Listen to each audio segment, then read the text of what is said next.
बिस्मिल्लाहिर्रहमानिर्रहीम। अस्सलाम वालेकुम। एक्सरसाइज 1.6 में आज हमने क्या स्टार्ट करना है कि हमने मैट्रिसेस को यूज़ करके ही हमने इसको सॉल्व करना है। जो हमें इक्वेशन सबसे पहले नज़र आ रही है, हमने इसको पहले मैट्रिक्स फॉर्म में लिख के इन्वर्जन मेथड और क्रैमर रूल दो मेथड हैं, इनसे सॉल्व करना है। तो इन्वर्जन मेथड में तो आपको कोई डिफ़िकल्टी नहीं होगी, क्योंकि ये वही पार्ट है जो हमने पहले एक्सरसाइजेज में किया हुआ है। जैसे कि प्लस मल्टीप्लिकेशन में हमने ये पार्ट किया हुआ है। हमने इसमें सबसे पहले क्या करना होता है, इस इक्वेशन को जो हमारे पास लिखी हुई है, इस इक्वेशन को हमने मैट्रिसेस फॉर्म में लिखना है। इसके कांस्टेंट और वेरिएबल अलग कर देने हैं। इसमें एक इजाफा ये होता है कि इसमें एक्स की वैल्यू होती है, एक्स और वाई की। इसके बाद सेम उसी मेथड से हमने इसका डिटर्मिनेंट लेना होता है, एडजॉइंट लेना होता है, और उसके बाद दोनों वैल्यूज़ को आपस में मल्टीप्लिकेशन करके आखिर में जो डिटर्मिनेंट होता है उसके साथ डिवाइड कर देते हैं। लेकिन क्रैमर रूल इसमें थोड़ा सा डिफरेंट है। क्रैमर रूल में क्या होता है कि हमने ए की वैल्यू पहले डिटर्मिनेंट लेना है, फिर ए एक्स ए वाई, और उसके बाद हमने ए एक्स को ए की वैल्यू से डिवाइड करना होता है, ए वाई की वैल्यू को ए से डिवाइड करना होता है।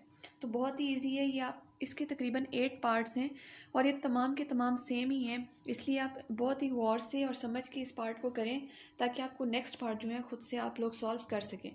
इसके बाद जो इसका क्वेश्चन नंबर 2, 3, 4, 5 और 6 है, वो भी इसी तरह इन्वर्जन और क्रैमर रूल ही है, लेकिन इनकी सबसे पहले हमने इक्वेशन बनानी होती है। तो वो मैं आपको इक्वेशन सॉल्व करा दूँगी, उसके बाद आप मेथड से क्वेश्चन को पूरा जो सॉल्व है वो आप खुद कर लेंगे।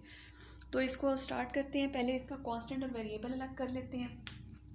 मैट्रिक्स फॉर्म में इसे लिखना है, हमने सॉल्व करते हैं इसे। सबसे पहले तो इस इक्वेशन को मैट्रिक्स फॉर्म में लिखना है आपने। मैट्रिक्स फॉर्म में कैसे लिखना है, हमने कांस्टेंट्स को अलग लिख लेना है। ठीक है, ये हमारे पास कांस्टेंट इनमें क्या है, 2, 3। अब यहाँ पे आप देखिए इस 2 के साथ माइनस है, इस 2 के साथ प्लस है, तो हमने इसको -2 और 2 लिख देना है। ठीक है, ये हमारे पास फर्स्ट मैट्रिक्स। इसके बाद हमारे पास मैट्रिक्स बन जाती है एक्स और वाई की, एक्स वाई। उसके अलावा हमारे पास मैट्रिक्स बनती है 4 और 6। ये तो मैंने रफली अभी आपको लिख के बताया, ये स्टार्ट है। अभी आप कंफ्यूज होंगे कि क्या हो रहा है इस क्वेश्चन में। सबसे पहले कांस्टेंट अलग कर लेने हैं, 2, 3, -2, 2। एक्स वाई की वैल्यू, यही पार्ट जो है ये बाकी पार्ट्स क्वेश्चंस में नहीं था पिछले एक्सरसाइजेज में। इस ये एक्स और वाई, यहाँ पे ये हमारे पास बी की वैल्यू। अब इसमें हमने क्या कर देना है, हमने इसको ए का नाम दे देना है, इस मैट्रिक्स को ए। ये हमारे पास मैट्रिक्स बी हो गई, और ये हमारे पास मैट्रिक्स एक्स हो गई। ठीक है, ये हमारे पास matrix A, X and B, हमने नाम दे देने इन्हें। इसके बाद हमने A X is equal to B हो रहा है, A X is equal to B. तो हमने पहले सॉल्व कैसे करना होता है, हमने पहले इन दोनों को आपस में मल्टीप्लाई करना है या प्लस करना है, ऑफ कोर्स मल्टीप्लाई ही करना है। तो हमने x की वैल्यू को साइड पे ले लेना है, यानी कि हमने x जो होगा हमने साइड पे ले लेना है। तो हमारे पास क्या बच जाता है, a इनवर्स और b, क्योंकि a को हम इस साइड पे लेके आए हैं तो ये हमारे पास इनवर्स में आ जाएगा। तो अब हमारे पास ये जो a इनवर्स है या a आपके, इसका क्या फार्मूला लगता है, हमारे पास डिटर्मिनेंट लगता है। तो ये according to the formula a हमारे पास आ जाता है 1 बटा डिटर्मिनेंट और एडजॉइंट a। इसके बाद जो क्वेश्चन है, अभी हमने b की वैल्यू को नहीं सॉल्व करना, अभी सिंपल हमने इसी को सॉल्व करना है। अब इसका हमने डिटर्मिनेंट ले लेना है। डिटर्मिनेंट में 2, 3, -2, 2 क्या हो जाता है, क्रॉस मल्टीप्लिकेशन हो जाती है। 2 माइनस बीच में -2 and 3 is equal to 4 + 6 is equal to 10। ये हमारे पास आ जाता है 10। ठीक है, यहाँ तक बात आ गई है आपको समझ। अब इसके बाद नेक्स्ट स्टेप आपको बहुत ही इजी लगेगा। क्या है, प्लेस चेंज करनी है एंड साइंस चेंज करनी है। तो ये हमारे पास क्या हो जाता है, इसका एडजॉइंट हो जाता है। एडजॉइंट है हमारे पास क्या आ जाएगा, प्लेस हम चेंज करेंगे। देखें ए की वैल्यू है हमारे पास इसकी, हाँ साइंस का हम कर सकते हैं 2, और यहाँ पे हमारे पास हो जाएगा -3। तो हमारे पास अब एडजॉइंट की वैल्यू जो कंप्लीट है वो क्या आ गई, 1/10, डिटर्मिनेंट का 10, 2 -3, 2, 2। ठीक हो गई बात यहाँ तक। अब इसके बाद हमने x और b की वैल्यू को भी इसके साथ मिला देना है। कैसे मिला देना है, सबसे पहले हमने x और y को साइड पे कर देना है, क्योंकि हमारे पास x साइड पे है। x की वैल्यू हमारे पास क्या है, एक्स की वैल्यू है हमारे पास एक्स एंड वाई, ये एक साइड पे आ जाएगा हमारे पास, साइड पे कर दिया अकॉर्डिंग टू द फार्मूला। अब ए इनवर्स की क्या वैल्यू है हमारे पास, ए इनवर्स की वैल्यू हमारे पास 1/10 2 -3 2 आ गई है। बी की वैल्यू हमारे पास क्या है 4 6, ठीक है। अब इनको हमने क्या करना है 1/10 एज इट इज लिखा रहेगा, 2 को हमने पहले 4 से मल्टीप्लाई कर देना है और फिर हमने इस 2 को 6 से, 2 × 4 और अब हमने इसको बीच में प्लस 2 × 6, ये हमने, क्योंकि हमारे पास नंबर ऑफ कॉलम और रोज हैं तो इक्वल ही, लेकिन नंबर ऑफ जो कॉलम है वो मैट्रिक्स बी में हमारे पास 1 है। अब इसमें -3 को 4 से, -3 × 4 और प्लस 2 × 6, ये हमारे पास आ जाता है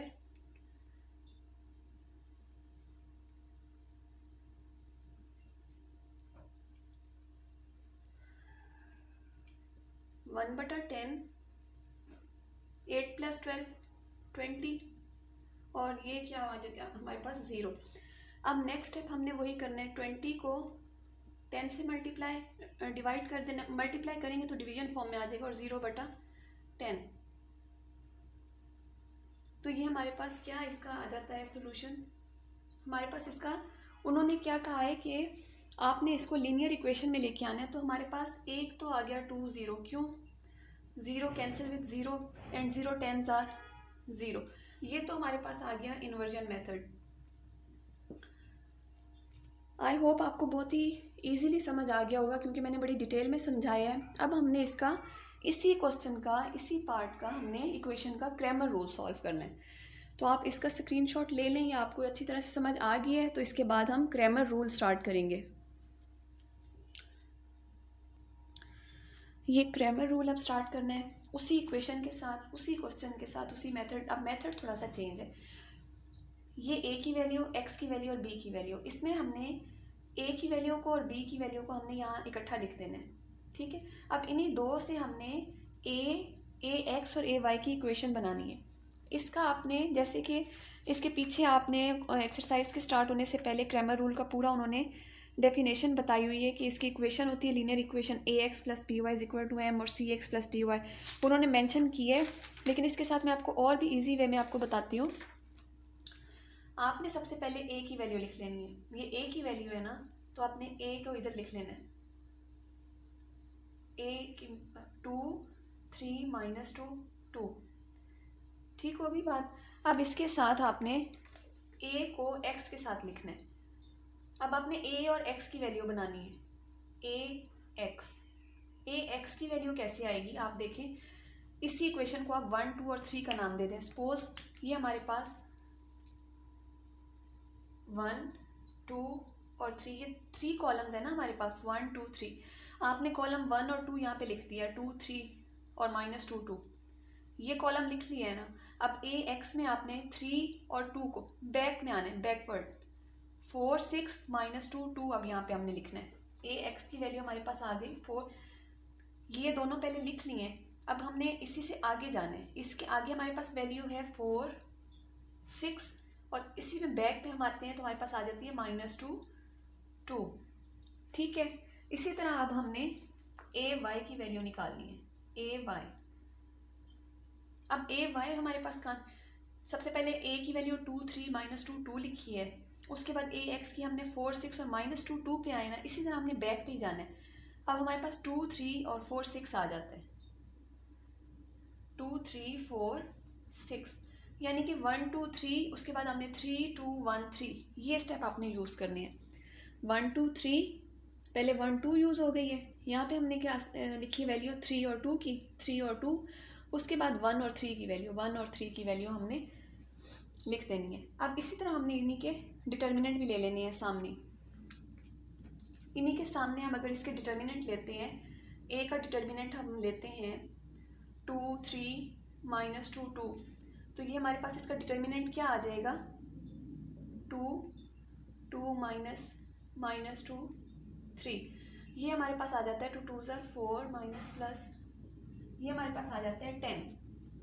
अब इसी तरह a और x का डिटर्मिनेंट हमारे पास आ जाएगा 4 6 -2 2 है, 4 2 -2 6, 8 + 12 ये हमारे पास आ जाता है 20। ठीक है, अब इसी तरह हमारे पास a y का जो डिटर्मिनेंट है वो आ जाएगा। आपको समझ आ रही है ना, जैसे हमने a का स्टेप किया वैसे a x और a y के साथ भी करना है। 2 3 4 6, 2 6 -4 3, 12 -12 = 0। अब क्या करना है, नेक्स्ट स्टेप में हमने x की वैल्यू फाइंड आउट करनी है। x की वैल्यू हमारे पास है ax/a और y की वैल्यू है हमारे पास ये x और y की वैल्यू अब फाइंड आउट करनी है, क्योंकि हमारे पास a की वैल्यू भी गिवन थी और b की वैल्यू भी गिवन है। नहीं है तो किसकी, x और y की। और क्रैमर रूल में हमने x और y की वैल्यू ही x की वैल्यू ax/a, अब y की वैल्यू में ay/a कर देना है।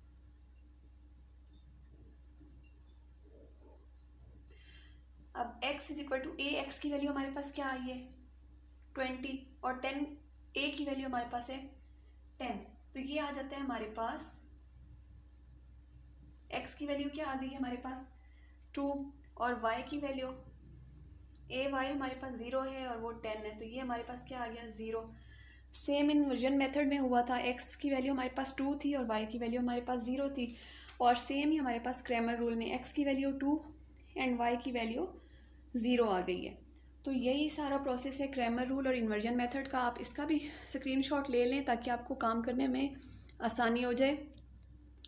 और इसके जो बाकी पार्ट्स हैं वो भी इसी तरह ही हैं। मैं एक पार्ट और आपको करके दिखाती हूँ, उसके बाद में क्वेश्चन 2 3 4 5 6 के जो सोल्यूशन है सिर्फ आपको वो सॉल्व कर दूँगी। बाकी आप इन्वर्जन मेथड और क्रैमर रूल आई होप आप खुद कर लेंगे इंशाल्लाह। Thank you for watching.